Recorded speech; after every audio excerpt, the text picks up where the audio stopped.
Hey y'all, it's Brittany. How's it going today? I hope everyone is doing well. Today's video is a request I got from a DN on LinkedIn. Individual wanted to know about my experience as being a traveling data center technician. It appears this individual is currently going for one of these roles or is interested in it. And while I did talk about it a little bit here on my channel and on my blog, I haven't gone into too much detail. So I decided to record a video because there's a lot that goes into traveling.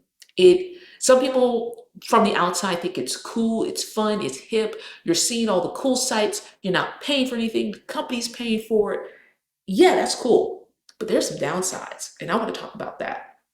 So let me introduce myself for those who don't know me. My name is Brittany Gates. I'm a data center technician at Google. Been at Google now for about 2 years, 3 months.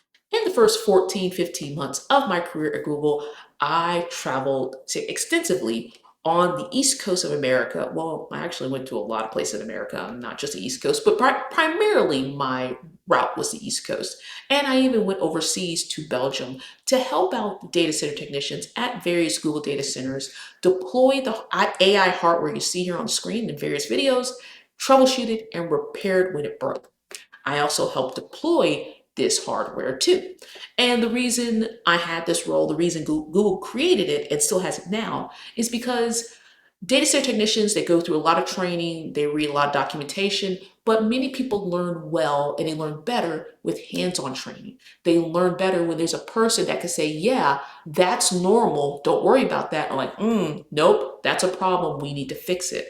And from my experience of working on various types of hardware that Google's deployed that runs Gemini and Flow and VO and a whole bunch of other stuff, I can help those data center technicians be better at their job, have more productivity, and have better numbers when it comes to their success rate because I provided that hands-on training or other people from my team provided that hands-on training. So that is in a nutshell what I did. So let me talk about the cool things about traveling. I already alluded to it, but yeah, traveling on the company's dime is fantastic. I have traveled on my own before, and it is pricey. Getting flights, even if you do cheap flights, hotels, food, all that stuff is expensive.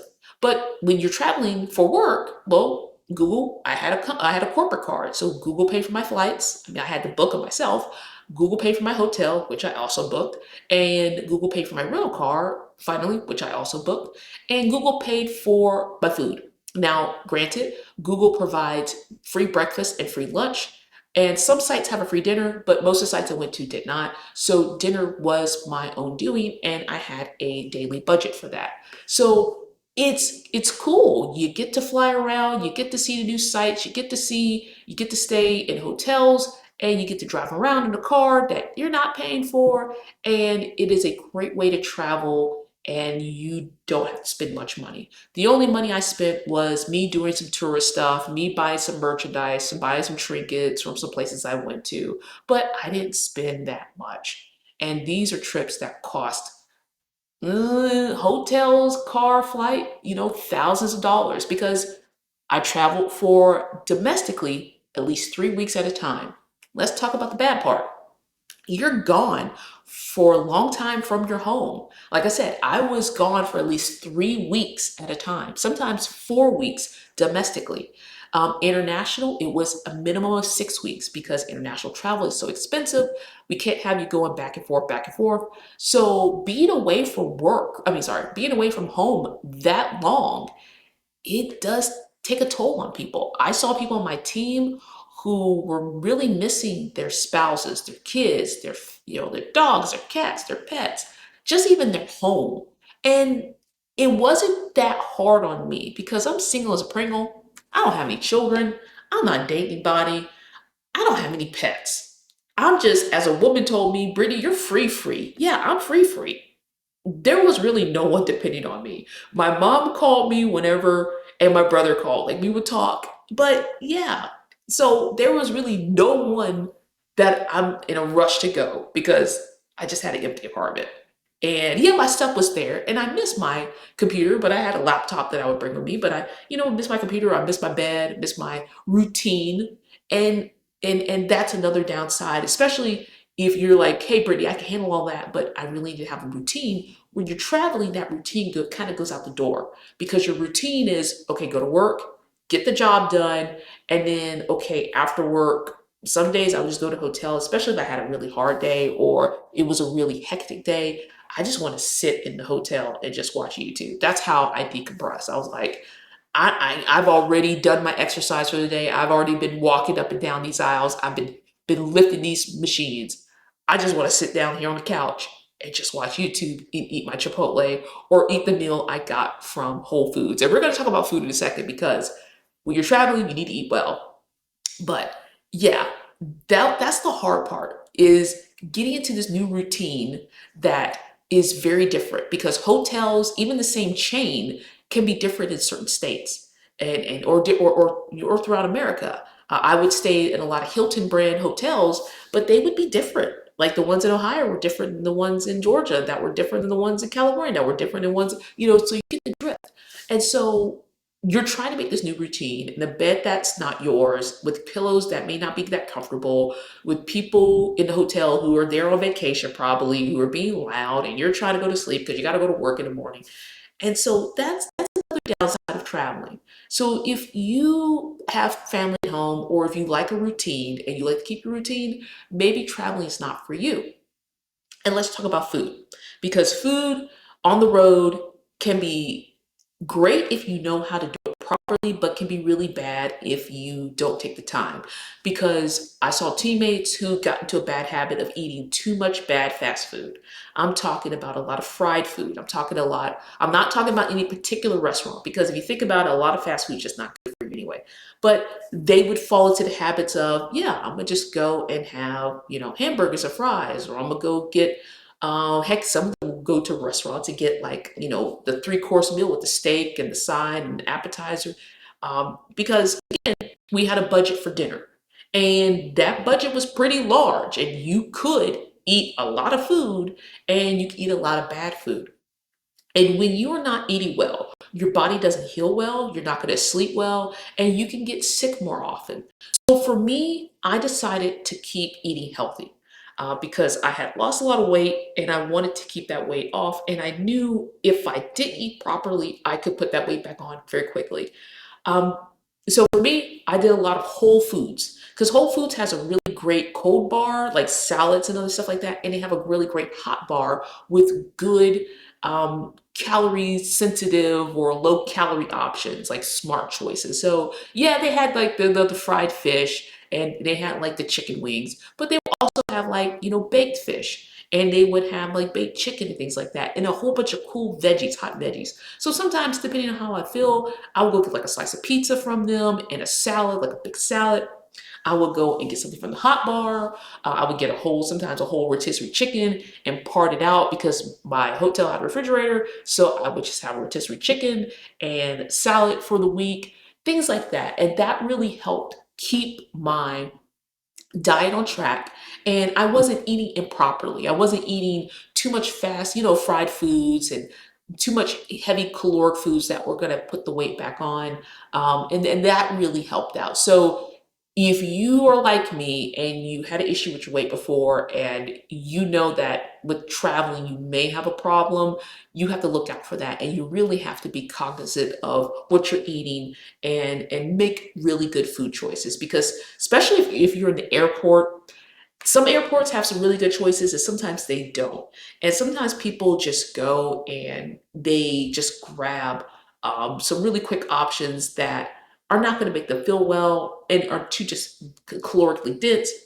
And I didn't even talk about drinking or alcohol. I don't drink, but some of my teammates did. And you also have to be careful that drinking too much, because, like I say, if you're at the airport, then go grab a beer. If you're out at dinner, go grab a beer.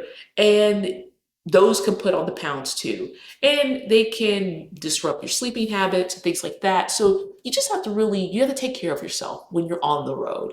And it can be hard. That's my whole spiel. But overall, being a data center technician who travels, I think it has more pros than cons. You just have to see if the cons I talked about in this video are going to be really bad for you. Because like I said, if you can't, if you don't want to travel for a long period of time, and when I say long period, you need to ask your employer, how long is the travel? If it's in a week at the most, I think it's all right. If it's 3 weeks or 4 weeks, or if you're constantly on the road, you're bouncing from place to place to place. I used to do that when I would work on, I was a contractor in upgrading banks, like their computers and stuff like that. And for their tellers and other people, I would bounce from city to city. I would be in one city for 2 days, be in another city for 3 days. Yeah, that's really hard. So if you're going to bounce around like that, maybe traveling is not for you, but you really have to have a good mindset. Oh, I need to talk about bills. Let's talk about bills real quick.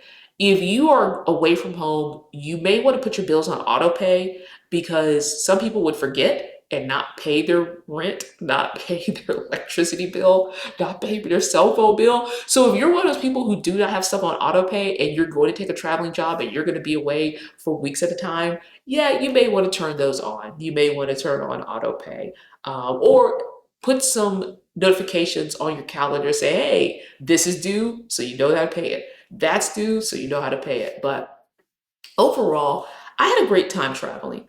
The reason I got off of the team, so this month, August, makes 1 full year since I've left that position. The reason I left is because I wanted to study and improve and get a different role. And it was okay for me studying on the road. I was making it do, but I realized with the constant traveling and me bouncing around, I was going to reach a point to I wouldn't have the time to dedicate to my studies. Because if you don't know, on my blog, I talk about me upgrading from a data center technician to a software engineer. And so that's what I'm currently, if you see my books over here right now, I'm learning about algorithms. So I'm reading grokking algorithms. I'm having fun. I'm doing some recursion stuff currently, and recursion is hard, but I got a really good sense with that book and using Gemini. But yeah, I just went off on a tangent. But that tangent was all about me wanting to improve myself. And it was getting harder to do that on the road. It was because I would come home, and when I say home, I would come from the site and go to my hotel. And I would be tired some days. Like it may have been a really hard day, and I don't feel like studying. And that was happening more and more frequently. And I just couldn't see myself having the time to dedicate to this. And so one thing had to change. It was either my ambition changes or my role changes. And I decided to change my role. And at my home site, a new position came up to work on the networking side of the data center. And I applied for it and I got it. And that's what I've been doing for the past year. And now that I have a consistent schedule, like I'm busy now. Don't let me not sugarcoat it. I'm busy. I'm actually busier now than what I used to be. But since I have a consistent schedule and I don't have to travel as much, I have the time to dedicate to my studies and improve and get a new role eventually. And so that's the main reason why I left the role. Again, I tell you all this to provide the good parts and the bad parts. So if you're interested in this, you can make a good decision on what you should do. Should you take a role like this or should you pass on it? And I'm not going to tell you to take it or pass on it. I'm just going to say, listen to my experience and you can make your own decisions. But that's a great segue to end this video. If you have any questions, if you have more questions about what I did, or if you want to know something that I didn't cover in this video, ask it in the comment box below. I'm usually good with replying. Sometimes I'm about 2 to 3 days late. I do try to remember to check my YouTube comments. If you do follow me on LinkedIn, if you want to ask a question there, my DMs are open. You can ask it and I'll answer it. But yeah, thank you for watching today's video, and I'll see y'all in the next one. Bye.